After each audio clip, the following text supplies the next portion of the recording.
Hello friends, good morning. कैसे हो आप सब? आई होप आप सब बहुत अच्छे होंगे। मैं भी बहुत अच्छी हूँ। आप सभी का स्वागत है मेरे channel life of house wife में। और जैसे कि मैंने आपको इससे पहले वीडियो में बताया था कि एक हाउस वाइफ कुछ चीज़ों को कट करके अपनी एक बड़ी इनकम सेविंग कर सकती है, बिल्कुल कर सकती है।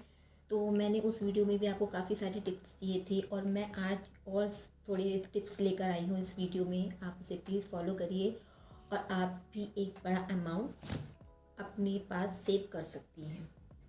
अब भाई सबसे बड़ा ट्विस्ट है कि क्या, तो ठीक है, मैं ये वीडियो स्टार्ट करती हूँ और मैं बताती हूँ ऐसी कौन सी टिप्स हैं। तो फ्रेंड, जैसे कि हम एक हाउस वाइफ हैं, तो कई बार क्या होता है, हम जब बाहर जाते हैं तो हमें बड़ा लगता है कि अरे यार, हम एक हाउस वाइफ है, हम तो कुछ नहीं कर सकते, हम तो कोई सेविंग नहीं कर सकते, हमारे पास तो इतने सारे खर्चे हैं। बट हमारे पास इतना बेहतरीन टिप्स होती है ना कि हम कभी सोच नहीं सकते। जैसे कि अब आपको मैं जब बाहर निकलती हूँ और मैं कई बार अपनी फ्रेंडों के पास जाती हूँ तो मैं मोस्टली देखती हूँ कि मोस्टली घरों में ना मेड लगी होती हैं। भाई कोई झाड़ू पोछे के लिए लगवा रहा है, कोई बर्तन के लिए लगवा रहा है, कोई कपड़े के लिए लगवा रहा है। और किसी किसी घर में तो यार झाड़ू पोछा बर्तन कपड़े खाने तक के लिए भी आती हैं। तो यार सोचिए, यार 5-5 6-6 हज़ार रुपये खाली वो लोग मेड को दे रहे हैं। और अगर वो मेड मतलब 6-6 हज़ार रुपये मेड को दे रहे हैं, जो कि वेस्ट ऑफ मनी है और प्लस आपकी हेल्थ के लिए भी वो मतलब नुकसान है। भाई वो आएगा, सारा काम आपके घर की मेड करेगी और आप बिल्कुल कुछ नहीं करेंगे, तो कहीं ना कहीं हमारी काम ना करने की वजह से हमारी बॉडी भी एक्टिवेट होना बंद हो जाएगी। और कहते नहीं है, बैठे बैठे हमें 100 बीमारियां और घेरने लगेंगी। तो मैं ये नहीं कहती कि आप मेड मत लगाइए, बिल्कुल मेड लगाइए। बट अगर आपको ये लगता है कि नहीं, अगर आप झाड़ू पोछा कर सकती हैं तो आप झाड़ू पोछे के लिए मत लगाइए। अगर आपको लगता है कि आप बर्तन नहीं धो सकती हैं तो मे बी आप बर्तन के लिए लगवा सकती हैं। और अब कपड़े के लिए अब तो भी वॉशिंग मशीन होती हैं घरों में, तो आप वॉशिंग मशीन का यूज़ करिए। और रही खाने की, तो यार खाना बनाने में कितना समय लगता है, लेकिन फिर भी अगर आपको लगता है तो आप उस चीज़ों के लिए खाली मेड लगाइए जो कि बहुत ज़्यादा ज़रूरी हो। अदरवाइज़ मैं आपसे रिक्वेस्ट करूँगी कि आप मेड मत लगाइए। क्यों ना लगाइए, उसके लिए रीज़न है। देखिए, जब हम झाड़ू लगाते हैं तो हमारी बॉडी की एक्सरसाइज हो रही होती है। जब हम पोछा लगाते हैं तो हम नीचे बैठ के पोछा लगाते हैं, तो हमारे हाथ की, पैर की, हमारी पूरी बॉडी की एक्सरसाइज होती है। पता है, जब मेरी ना नई नई शादी हुई थी तो मेरे घर में भी मेड थी, तो वो आती थी, झाड़ू पोछा बर्तन सब करती थी वो। क्या हुआ, 1 साल, मतलब मेरी शादी को 1 साल बीत गए। फिर मैंने, अब जब वो कई बार नहीं आती थी तो मुझे मतलब बड़ी टेंशन हो जाती, यार ये नहीं है, कैसे होगा, मैं तो कर नहीं पाऊँगी। मतलब मुझे बड़ा आलस आता था उस चीज़ को करने में। क्यों? क्योंकि मेरे को उस चीज़ की आदत छूट गई थी। अब मैं टोटली मेड पे डिपेंड हो गई हूँ। तो फिर धीरे धीरे क्या हुआ कि हमने कहा नहीं, अगर भाई अभी तो मेरी कोई उम्र नहीं है और अगर मैं परमानेंट मेड लगा के रखूँगी तो ये तो आने वाले समय के लिए मेरे लिए बड़ी दिक्कत करेगी। अच्छा, मैं बॉडी को भी डिस्टर्ब कर रही हूँ, अपनी अपनी फिज़िकली भी मैं डिस्टर्ब हो रही हूँ। और उसके बाद अगर आप समझिए कि अगर हम घर में काम करते रहते तो हमारी बॉडी एक्टिवेट होती है, तो उसमें क्या एक एनर्जी बनी रहती है 24 घंटे हमारे बॉडी में। नहीं, हमें ये काम करना है तो हम इस तरीके से फटाफट फटाफट काम कर देते हैं। बट हमें पता है कि यार मेड आएगी और वो करेगी, तो हम उस चीज़ के लिए पर्टिकुलर बैठे रहते कि आएगी और करेगी। तो हमें ये काम नहीं करना, हमें मेड घर में बिल्कुल भी नहीं लगाना है। और मेड का जितना पैसा होता है, मतलब अगर आप मान लीजिए झाड़ू पोछे वाली 1,000 रुपये लेती है, बर्तन वाली 1,000 रुपये लेती है, तो आप ये सोचिए कि आपके घर में झाड़ू पोछा बर्तन वाली लगी है और वो मेड का पैसा आप अपने गुल्लक में डालेंगे। ठीक है। यदि आपको लगता है कि नहीं नहीं भाई, मैं, अगर आपके साथ कोई प्रॉब्लम है ऐसी कि नहीं भाई आप नहीं कर सकते, तो आप ज़रूर लगाइए। बिल्कुल मैं ये नहीं कहूँगी कि आप मत लगाइए। अगर आपके साथ कोई दिक्कत है तो आप ज़रूर लगाइए, बट अदरवाइज़ अवॉइड करिए। ठीक है। और मेड ना लगाने के लिए कितने सारे फ़ायदे हैं। पहले आपका काम आपके अकॉर्डिंग हो जाएगा। भाई मेड का क्या है, वो आ जा रही है, 4 दिन नहीं आ रही, वो सारे काम आपके घर में फैले रह जाते हैं। ओके। मेड नहीं लगवाने के फ़ायदे, आप फिट रहेंगे, आप अपने काम टाइम पे करेंगे, आपके पैसे बच जाएंगे, जो सबसे ज़्यादा इम्पॉर्टेंट है। और आप 100 बीमारियों से दूर रहेंगे, क्योंकि जब हम अपने आप की बॉडी को काम करते, कभी इधर चल रहे, उधर चल रहे, उधर भाग रहे, उधर भाग रहे, पोछा लगा रहे, उठ रहे हैं, बैठ रहे, तो हमारी बॉडी परमानेंट काम करती रहती है। ठीक है। तो बस इस यहाँ पर थोड़ा सा ध्यान देना है कि अगर बहुत ज़्यादा कंपलसरी है तो आप बिल्कुल लगाइए, अदरवाइज़ अवॉइड करिए इस चीज़ को। अच्छा, सेकंड चीज़ मैं बोलूँगी कि जैसे मान लीजिए आपको शॉपिंग करनी है, मान लीजिए आप सूट वूट लाने सूट लाना चाहती हैं। भाई हमको, अब आपको पता है सूट या साड़ी कोई भी चीज़ हो, वो एक टाइम टू टाइम ना उसका फैशन चेंज होता रहता है, ठीक है। तो मान लो मैंने भाई आज 4 कुर्ते खरीद लिए, ठीक है, अब नेक्स्ट मंथ फिर कुछ नया फैशन आ गया, अब थर्ड मंथ फिर कुछ नया फैशन, भाई ये तो फैशन है, तो कपड़े हैं, आज है फिर कल, अब नेक्स्ट मंथ चेंज होंगे, फिर नेक्स्ट मंथ चेंज होंगे। तो हमें ऐसा नहीं करना है। हमें क्या करना है कि मान लीजिए अब मुझे 4 सूट की ज़रूरत है, तो नहीं, मुझे 2 ही सूट लाना है। 2 सूट यार मैं नेक्स्ट मंथ खरीद लूँगी, हो सकता है नेक्स्ट मंथ मैं खरीद लूँ, तो जो 2 सूट के पैसे हैं वो मेरे सेव हुए, तो उसको मुझे गुल्लक में डालना है, ठीक है। और फिर जब नेक्स्ट मंथ शॉपिंग करने जाएंगे तो आप देखिएगा कि आप और नए लेटेस्ट डिज़ाइन आते हैं और नए फैशन देखने को मिलते हैं, तो आप सोचोगे यार अच्छा हुआ हमने पहले नहीं लिया था, तो हम अब ले लेंगे उस चीज़ को, ठीक है। सो नेक्स्ट मंथ जो आप पैसे गए हैं उस चीज़ को शॉपिंग करने के लिए, उसमें भी अगर आपको 2 लेना है तो आप 1 ही लीजिए। अगर बहुत ज़्यादा कंपलसरी है तो ही लीजिए, अगर कंपलसरी नहीं है, आपको लगता है कि नहीं आपके पास सफिशेंट कपड़े हैं और आपको कहीं नहीं जाना है, तो क्या जरूरत है लेने की, आप जब जाइए तब लीजिए फैशन के अकॉर्डिंग, ओके।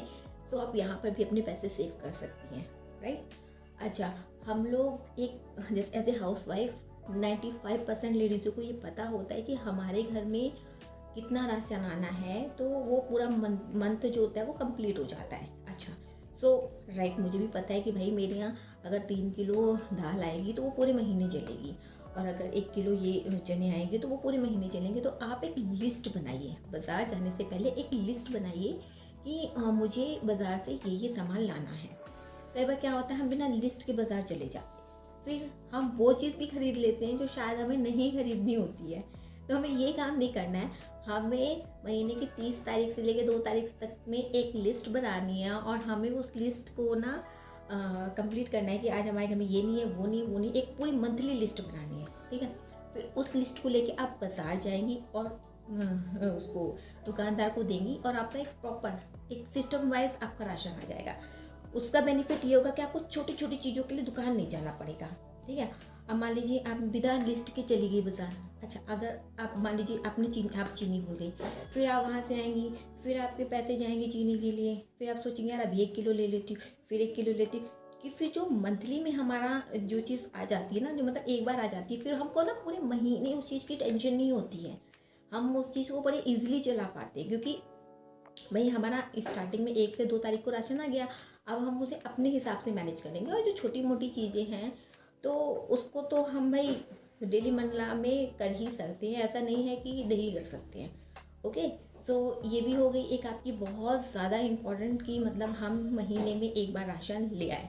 अच्छा, कुछ लेडीज़ें क्या होती हैं, हाउस वाइफ की, मतलब मान लीजिए सब्जी आ रही है, सब्जी का ठेला निकला, तो उन्होंने 2 3 4 सब्जी एक्स्ट्रा लेके घर में रख ली, नहीं नहीं यार रख लेते हैं बनाते रहेंगे, नहीं, आपको ये भी काम नहीं करना है आप, क्योंकि देखिए सब्जी तो भाई एक ऐसी चीज़ है जो आप 2 से 3 दिन में खरीदें तो ही अच्छा है, या फिर आप एक हफ्ते में मार्केट जाइए और हफ्ते में 1 दिन सब्जी खरीद के लाइए, मतलब महीने में 4 बार भी अगर आप सब्जी खरीदते हैं तो सफिशेंट है। कोई चीज़ें आलू प्याज टमाटर ये तो एक मतलब चल जाती है, ऐसी कोई दिक्कत नहीं कि नहीं चलती है, लेकिन जो ग्रीन वेजिटेबल्स होती हैं उसको आप 1 दिन पहले खरीदिए, एट ए टाइम भी खरीद लीजिए, इसमें क्या फ़र्क पड़ता है, कितना समय लगेगा खरीदने में।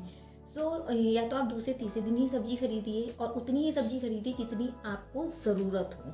आप फालतू सब्जी बिल्कुल भी मत खरीदिए कि आप पहले उसे खरीद रही हैं, फिर वो चीज़ ख़राब हो रही है, फिर आपको उसको बाहर वेस्ट कर रही है आप उसको, मतलब उस चीज़ सब चीज़ों का कोई मतलब नहीं रह जाएगा ना फिर, तो आपको ये काम भी नहीं करना है, ओके।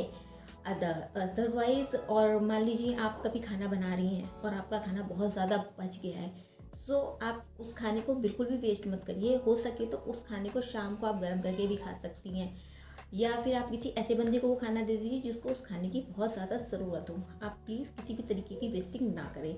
सो इन छोटी छोटी चीज़ों को करने से आप देखिए कितना फ़र्क पड़ता है आपकी लाइफ में। आप एक दिन 10 रुपये बचाएंगी, एक दिन 50 रुपये बचाएंगी, और एक महीने में 4-5 हज़ार रुपये जिस दिन आप उसे काउंट करेंगी ना, तो आप खुद ये चीज़ फील कर सकती हैं कि उस चीज़ की खुशी ना बहुत तगड़ी होती है, बहुत बड़ी होती है, ठीक है। और बेनिफिट्स क्या होते हैं कि हमें हमेशा चिकचिकबाजी नहीं कि आज ये लाना है, आज वो लाना है, कल वो लाना है, तो ये सब भी नहीं करना पड़ेगा, ठीक है। आप उस छोटी छोटी चीज़ों को ध्यान में रखते हुए अपनी लाइफ को इतनी स्मूथली चला सकती हैं, जो कि आप सोच भी नहीं सकती। ठीक है, तो बस इसी छोटी छोटी बातों को ध्यान में रखते हुए आप बहुत सारी बचत कर सकती हैं। जैसे मैंने की है वैसे आप भी करिए। ठीक है, और आपको ये वीडियो कैसी लगी है आप मुझे प्लीज़ नीचे कमेंट बॉक्स में ज़रूर बताइएगा। और आज की वीडियो बस मैं यहीं पर स्टॉप कर रही हूँ। और आई होप आपको मेरी वीडियो ये अच्छी लगी होगी, क्योंकि मैं भी एक हाउसवाइफ हूँ। तो मैंने आपसे अपना एक्सपीरियंस शेयर किया है कि मैं इस तरीके से अपने एक परिवार को इस तरीके से मैनेज करती हूँ। भाई देखिए, मेरे भी 2 बच्चे हैं, तो मुझे भी बहुत ज़्यादा हर चीज़ को सोच और समझ के चलना पड़ता है। क्योंकि अगर मैंने ज़्यादा वेस्टेज करी है, अगर मैं यहाँ पर ज़्यादा वेस्टेज करनी स्टार्ट कर दूँगी, तो फिर महीने के लास्ट में वो जो एक सिस्टमेटिक होता है ना, मतलब एक जो मैंने महीने का एक टास्क बना रखा, वो कहीं ना कहीं डिसबैलेंस होने लगेगा। मान लीजिए भाई मैंने रोज़ इतनी इतनी चीज़ें वेस्ट करने लगी, तो वो कहीं ना कहीं लास्ट मंथ के लास्ट में जाके उस चीज़ की दिक्कत होने लगेगी। तो इसलिए हर चीज़ को सोच के समझ के करना चाहिए। और मेरी आपसे यही रिक्वेस्ट है कि बस अगर आपको मेरी ये वीडियो अच्छी लगी हो तो प्लीज़ इसको लाइक करिए, शेयर करिए और सब्सक्राइब करना बिल्कुल भी मत भूलिएगा। और अगर अच्छी लगे तो प्लीज़ नीचे कमेंट करके मुझे ज़रूर बताइएगा। Thank you so much, bye bye.